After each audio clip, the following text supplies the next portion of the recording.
अस्सलाम वालेकुम स्टूडेंट्स, चांद अकील है, lecture in English at higher education department. Students, आज की इस वीडियो में हम डिस्कस करेंगे टेंसेस को और टेंसेस के साथ हम कंडीशनल्स को डिस्कस करेंगे। लेकिन वीडियो स्टार्ट करने से पहले मैं आप लोगों को बताता चलूं कि ग्रामर की हमने एक लेक्चर सीरीज स्टार्ट की है और इसके हवाले से हम सारे के सारे लेक्चर्स इंशाल्लाह अपने चैनल पे अपलोड करेंगे। MK प्रिपरेशंस के नाम से हमारा यूट्यूब चैनल है और इसी नाम से हमारा फेसबुक पेज है। तो हमारी वीडियोज को देखने के लिए हमारे चैनल को लाइक करें, सब्सक्राइब करें, बेल आइकॉन को प्रेस करें। और इस टॉपिक के हवाले से मैं आपको बताता चलूं कि ग्रामर में अगर हम ये कहें कि ये टॉपिक जो है वो बैकबोन की हैसियत रखता है और ये 9th-10th ग्रेड से लेकर ऑनवर्ड किसी भी वन पेपर की आप इंग्लिश की तैयारी करना चाहते हैं तो सारे के सारे स्टूडेंट्स के लिए ये मोस्ट इंपॉर्टेंट टॉपिक है। और हमारी इस लेक्चर सीरीज के अंदर इंशाल्लाह हर वो टॉपिक आपको मिल जाएगा हमारे यूट्यूब चैनल पे जो किसी भी वन पेपर MCQs, चाहे वो PPSC का हो, FPSC का हो, NTS का हो या CTS का हो, अगर आप उसकी तैयारी कर रहे हैं। तो आज के हम टॉपिक को डिस्कस करते हैं। जी हाँ, आज का हमारा टॉपिक है concept based quick review of tenses. आज हम डिस्कस करेंगे टेंसेस को, कितने टेंसेस होते हैं, टेंसेस को हम किस तरह से जो है उनको आइडेंटिफाई कर सकते हैं, किस तरह से हम टेंसेस को याद रख सकते हैं और किस तरह से डिफरेंट टेंसेस के कॉम्बिनेशन बनते हैं और किस तरह से हम करेक्शन इनकी कर सकते हैं और कंडीशनल्स क्या होते हैं। तो फर्स्ट ऑफ ऑल अगर हम बात करते हैं कि टेंसेस होते क्या हैं, तो tenses show the time of verbs action. बुनियादी तौर पे टेंसेस वर्ब के एक्शन को शो करते हैं। There are 12 tenses and some of them make combination. बुनियादी तौर पे 3 टेंसेस होते हैं और उन 3 को अगर हम सब डिविजन्स की बात करते हैं तो फिर 12 टेंसेस बनते हैं। Most of the time students के साथ प्रॉब्लम ये होता है कि उन्हें 12 टेंसेस के नेम याद नहीं रहते। तो मैं एक आसान फार्मूला आप लोगों को बताता चलूं, 3 टेंसेस एंड 4 वर्ड्स फार्मूला। अब 3 टेंसेस क्या हैं? Present, past and future. और 4 वर्ड्स क्या हैं?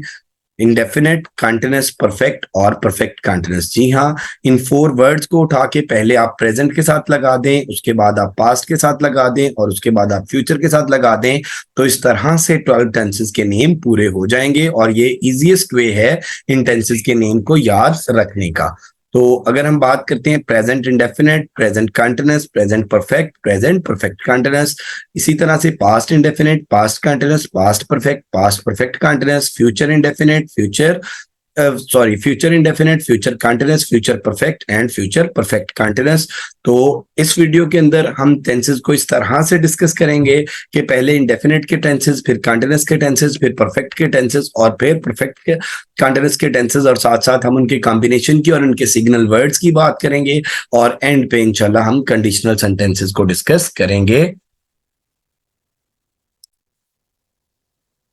तो पहला टेंस है हमारा present indefinite tense. Present indefinite tense की अगर हम इसमें देखें कि स्लाइड्स में मैंने आप लोगों के लिए कॉन्सेप्ट के मोस्ट ऑफ द टाइम हमारे यहाँ पे टीचर्स पढ़ाते हैं या हम पढ़ते हैं उर्दू फिक्रात के आखिर में ता है, ती है, ते है वगैरह आ जाता है। तो बुनियादी तौर पे हर वो फिक्रा जिसके एंड पे ता है, ते है, ती है आ जाए वो प्रेजेंट इंडेफिनिट का फिक्रा नहीं हो सकता। फॉर एग्जाम्पल, अगर मैं कहता हूँ कि सब्जियां सेहत के लिए मुफीद होती हैं या फल सेहत के लिए मुफीद होते हैं, ये प्रेजेंट इंडेफिनिट ता है के बावजूद, ते है के बावजूद ये प्रेजेंट इंडेफिनिट का फिक्रा नहीं है। मैं आपको बताता चलूं कि प्रेजेंट इंडेफिनिट में ता है, ती है, ते है के साथ एक्शन वर्ब होना जरूरी है। वर्ब को हम जब डिफाइन करते हैं तो हम कहते हैं verb shows any action.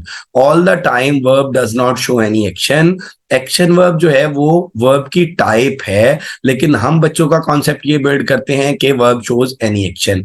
Verb shows any action or condition of state being. Verb action को या कंडीशन को बेटे शो करता है, इस बात को आप याद रखें। और फिक्रा बनाने के लिए हमारे पास वर्ब होना जरूरी है। अगेन मैं बोलता चलूं कि सेंटेंस बनाने के लिए हमारे पास सब्जेक्ट और वर्ब होना जरूरी है। In the absence of verb we can't make any sentence.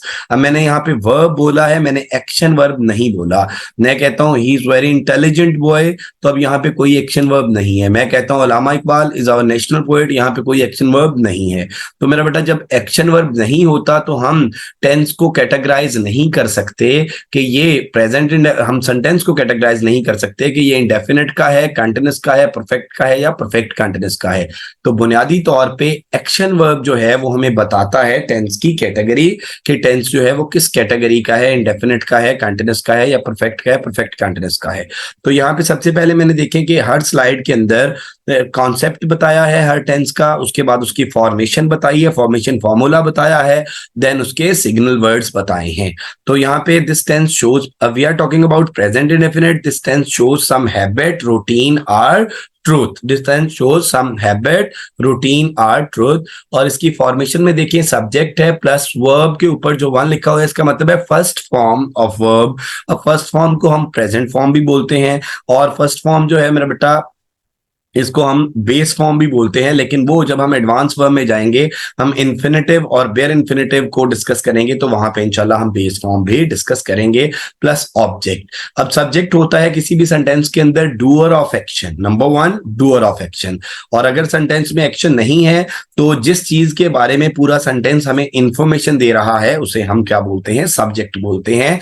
और दूसरी चीज है वर्ब। वर्ब है एक्शन आर कंडीशन, सेंटेंस के अंदर एक्शन आर कंडीशन या फिर कोई सिग्नल वर्ड हो सकता है, कोई हेल्पिंग वर्ब हो सकता है टाइम के हवाले से।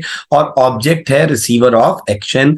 All the time it's not necessary के किसी भी टेंस के अंदर, किसी भी सेंटेंस के अंदर जो है वो ऑब्जेक्ट का होना जरूरी है। ऑब्जेक्ट अब डिपेंड करता है कि आपके पास वर्ब ट्रांजिटिव है या इंट्रांजिटिव है। तो अगर आपके पास वर्ब ट्रांजिटिव है तो आपको ऑब्वियसली ऑब्जेक्ट रिक्वायर्ड होता है, और अगर वर्ब इंट्रांजिटिव है तो आपको ऑब्जेक्ट रिक्वायर्ड नहीं होता। अब प्रेजेंट इंडेफिनिट के हम सिग्नल वर्ड्स की अगर बात करते हैं तो ऑलवेज आ जाए, ऑफन आ जाए, यूजुअली आ जाए, डेली आ जाए। तो मैं आपको साथ बताता चलूं कि यहाँ पे ये वर्ड्स मैंने सिग्नल वर्ड्स के तौर पे ऐड किए हैं। अगर आपके पास एडवर्ब ऑफ फ्रीक्वेंसी आ जाए, एडवर्ब ऑफ फ्रीक्वेंसी में ऑलवेज आ जाता है, ऑफन आ जाता है, यूजुअली आ जाता है, डेली आ जाता है, रेगुलरली आ जाता है, ये वो सारे वर्ड्स हैं जो एडवर्ब ऑफ फ्रीक्वेंसी में आते हैं। अगर आपके पास एडवर्ब ऑफ फ्रीक्वेंसी आ जाए तो आप क्या करेंगे, आप प्रेजेंट इंडेफिनिट का स्ट्रक्चर यूज करेंगे। स्ट्रक्चर ऊपर लिखा हुआ है, subject plus first form of verb plus object. नीचे एक नोट याद रखे, एस और ई एस। हम कहते हैं मेरा बेटा के सिंगुलर नेम के साथ, सिंगुलर नेम के साथ इस तरह से नहीं, अगर आप याद रख लें कि if the subject is he she it, third person singular. अब थर्ड पर्सन अगर सिंगुलर है तो फिर आप सब्जेक्ट के साथ, वर्ब के साथ, वर्ब की फर्स्ट फॉर्म के साथ एस या एस ऐड करते हैं। अब नेक्स्ट देखिए बेटे कि इसकी मैंने कुछ एग्जांपल्स दी हुई हैं। ही गोज, ही हमारे पास थर्ड पर्सन सिंगुलर है तो गो के साथ हमने ईएस ऐड किया। He goes to his village every month, subject है, सब्जेक्ट के बाद मेरा बेटा वर्ब है और वर्ब के बाद ऑब्जेक्ट है। She often quotes from novels. अब यहाँ पे देखें शी ऑफन आ गया और कोट्स आ गया मेरा बेटा, ये हमने क्या किया कि कोट के साथ ऐड किया है इसको, फ्रॉम नॉवेल्स आ गया। आई डेली, आई आ गया मेरा बेटा। अब आई फर्स्ट पर्सन में आता है, पर्सनल प्रोनाउन में, I daily do my work. They usually get good morning. अब दे मेरा बेटा थर्ड पर्सन सिंगुलर सब्जेक्ट हो तो हम ऐसे ये ऐड करते हैं। अब देखें यूजुअली एडवर्ब ऑफ फ्रीक्वेंसी है, they usually get good marks. You always tell lies. अब देखें जी, these sentence show some habit और रूटीन। ये जो फिक्रे मैंने ऊपर 5 सेंटेंसेस बोले, ये सेंटेंसेस क्या कर रहे हैं मेरा बेटा, ये रूटीन को और हैबिट को शो कर रहे हैं। तो याद रखें कि प्रेजेंट इंडेफिनिट का स्ट्रक्चर आप तब यूज करते हैं जब आपके पास एडवर्ब ऑफ फ्रीक्वेंसी है, और जब मेरा बेटा सेंटेंस के अंदर हैबिट है और रूटीन है, और ता है ती है के साथ जब तक आपके पास एक्शन वर्ब नहीं है आप प्रेजेंट इंडेफिनिट का स्ट्रक्चर यूज नहीं कर सकते। नीचे सेंटेंसेस देखें, God helps those who help themselves. He who digs a pit for others himself falls into it. अब देखिए जी, गॉड, गॉड सिंगुलर है मेरा बेटा, हमने हेल्प नहीं हेल्प्स लगाया। दोज who help themselves, उसके बाद he who digs, अब ही आ गया मेरा बेटा, who digs a pit for others himself falls into it। अब दोनों दफा देखिए हम digs के साथ भी, dig के साथ भी ऐसे ऐड किया और fall के साथ भी हमने ऐसे ऐड किया। uneasy lies the head that wears a crown, the elephant never forgets। और देन देखिए, the cat has many lives, these sentences show truth और रियलिटी। अब ये वो वाले सेंटेंसेस है मेरा बेटा कि अगर किसी फिक्रे में मेरा पुत्र कोई यूनिवर्सल ट्रूथ आ जाता है या कोई रियलिटी आ जाती है तो फिर, या कोई प्रोवर्ब आ जाती है तो वो उसका स्ट्रक्चर भी प्रेजेंट इंडेफिनिट में ही होता है। नेक्स्ट हम डिस्कस करते हैं इसके इंट्रोगेटिव और नेगेटिव स्ट्रक्चर को, तो पुट डू और does before the subject to make the sentence interrogative. अगर आपने सवालिया बनाना है तो आप मेरा बेटा डू या डज को फिक्रे के शुरू में ले आएंगे। बिल्कुल उसी तरह से अगर आपका सब्जेक्ट थर्ड पर्सन सिंगुलर है तो उससे पहले आप डज लगा लेंगे, अगर उसके अलावा कोई प्लूरल सब्जेक्ट है तो उससे पहले आप डू लगा लेंगे। एग्जाम्पल्स देखते हैं। डज शी हेल्प यू, अब शी है, थर्ड पर्सन सिंगुलर है, हमने इससे पहले डज लगाया। एक और बड़ी इंपॉर्टेंट बात कि डू में हम ईएस ऐड करते हैं तो डज बनता है। जब हमने डज लगा लिया फिक्रे में या नेगेटिव में हमने डज नॉट लगा लिया तो फिर वर्ब की फर्स्ट फॉर्म के साथ हम एससीआईएस ऐड नहीं करते। Does she help you, do they waste their time. अब पुट डू नॉट, इंट्रोगेटिव को देखें मेरा बेटा, इंट्रोगेटिव को हमने देखा, हमने डज या डू लगा लिया। हम नेगेटिव को देखते हैं, पुट डू नॉट और does not after the subject. अब देखिए कि इंट्रोगेटिव में डू या डज सब्जेक्ट से पहले आना है और नेगेटिव में डू नॉट या डज नॉट सब्जेक्ट के बाद आना है। जी, सब्जेक्ट अगर आपका प्लूरल है तो आप डू नॉट लगाते हैं, अगर सब्जेक्ट सिंगुलर है तो आप डज नॉट लगाते हैं। After the subject to make the sentence negative, do not या डज नॉट आपने लगाना है सब्जेक्ट के बाद सेंटेंस को नेगेटिव अगर आप बनाते हैं। एग्जांपल्स देखें इसकी। He does not depend on others. अब देखें ही के बाद हमने डज नॉट लगाया, नेक्स्ट सेंटेंस में वी है, we do not fear the strangers. तो अब नेक्स्ट हम सेंटेंस नेक्स्ट टेंस को देखते हैं, past indefinite tense. Past indefinite tense, पहले तो मैं आपको बताता चलूं कि ये वो वाहिद टेंस है जिसके अंदर second form of verb use होती है। इसके कॉन्सेप्ट को देखते हैं। This tense shows some action completed in the past with the time mentioned. अब एक बात याद रखिएगा मेरा बेटा कि पास्ट इंडेफिनिट कहां पे यूज करना है और प्रेजेंट परफेक्ट कहां पे यूज करना है, ये बहुत इंपॉर्टेंट बात है कि मोस्ट ऑफ द टाइम लोग गलती करते हैं। फॉर एग्जाम्पल मैं कहता हूं I have completed my graduation last year, तो जब मेरा बेटा मैंने लास्ट ईयर मेंशन कर दिया तो ये मेरे पास सिग्नल वर्ड था, तो अब क्या हुआ, ये मेरे पास टाइम का मार्कर था। तो जब कोई भी पास टाइम ठीक है आ गया तो उसमें क्या होगा मेरा बेटा कि आपने अगर पास टाइम मेंशन कर दिया तो then you are not able to use कि आप मेरा बेटा स्ट्रक्चर यूज करें प्रेजेंट परफेक्ट का, फिर आप बाउंड है आप पास्ट इंडेफिनिट का स्ट्रक्चर यूज करेंगे। और पास्ट इंडेफिनिट का स्ट्रक्चर क्या है मेरा बेटा, सब्जेक्ट है, सब्जेक्ट के बाद वर्ब की सेकंड फॉर्म है और ये वाहिद टेंस है जिसके अंदर second form of verb use होती है। और साथ साथ मैं आपको बताता चलूं सेकंड फॉर्म ऑफ वर्ब जो है वो हमेशा हेल्पिंग वर्ब के बगैर इस्तेमाल होती है। प्लस मेरा बेटा हम देखें इसमें object, subject plus second form plus object, subject plus second form plus object. इसके सिग्नल वर्ड्स देख लें, yesterday, ago, last, 2012, any previous time. Last day आ जाए, लास्ट नाइट आ जाए, यस्टरडे आ जाए, लास्ट मंथ आ जाए, लास्ट डेकेड आ जाए, तो इसमें क्या करते हैं हम, इसमें हम पास्ट इंडेफिनिट जो है उसको यूज करते हैं। पास्ट इंडेफिनिट का जो स्ट्रक्चर है उसको हम यूज करते हैं। तो इसकी फॉर्मेशन मैंने आपको बताई कि इसमें सब्जेक्ट प्लस सेकंड फॉर्म होती है। इसके एग्जांपल्स देखिए मेरा बेटा, आई रिसीव्ड, अब आई सब्जेक्ट है, रिसीव्ड आ गया मेरा बेटा सेकंड फॉर्म है। No helping verb is required in the simple, जो पॉजिटिव डिक्लेरेटिव सेंटेंसेस होते हैं पास्ट इंडेफिनिट के, उनमें कोई हेल्पिंग वर्ब हमें रिक्वायर्ड नहीं होता। I received your email yesterday, they left, अब दे के बाद देखें लेफ्ट सेकंड फॉर्म आ गई, they left a few minutes ago. पहले सेंटेंस में यस्टरडे था, दूसरे में देखें अगो था। He performed well in the last test, अब लास्ट टेस्ट आ गया मेरा बेटा, परफॉर्म्ड आ गया। दे मेड, मेक की सेकंड फॉर्म मेड आ गई। The discovery in 2010, we met them in the morning. तो यहां पे मेरा बेटा आपने देख लिया। नेक्स्ट में अगर हम इसको देखते हैं कि अगर इसके इंट्रोगेटिव की हम बात करते हैं तो इंट्रोगेटिव सेंटेंसेस में हम put did before the subject to make the sentence interrogative. अब इसके जब हम इंट्रोगेटिव बनाएंगे तो हम डिड लगाएंगे सब्जेक्ट से पहले, और याद रखें डिड इटसेल्फ जो है वो डू की सेकंड फॉर्म है। तो जब हमने सेकंड फॉर्म यूज कर ले इंट्रोगेटिव में, हमने डिड लगा लिया सब्जेक्ट से पहले, तो देन मेरा बेटा हम क्या करेंगे, सब्जेक्ट के बाद फर्स्ट फॉर्म यूज करेंगे।